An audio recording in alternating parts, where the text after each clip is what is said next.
that robots and artificial intelligence systems will eventually displace millions of people from their jobs is something no one doubts. The impact of that automation is uncertain, but a new study reveals a new and potential collateral effect. It is about the consequences that automation will have among the countries that have cheap labor. Experts suggest that in Africa they should begin to prepare for that future by increasing access to the Internet, investing in technical knowledge and promoting technological innovation. The study of the Overseas Development Institute, ODI, contradicts what some studies argued prices that indicated that the poorest countries would be less affected by automation. For these analysts, the countries of the African continent should prepare for the change that will also mean in those economies.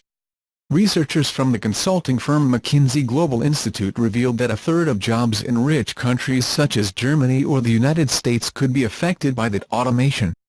On the other hand, countries like India would only see that 9% of their workers would be replaced by this type of automated solutions. According to McKinsey, the poorest countries do not have the economic resources to invest in automation.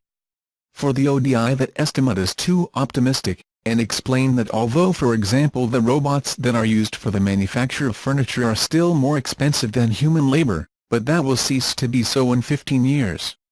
To prepare for that change, Africa will have to embrace the changes that lie ahead. The African continent has 2 decades to promote labor changes in industries less affected by automation such as food and beverages, clothing or metals.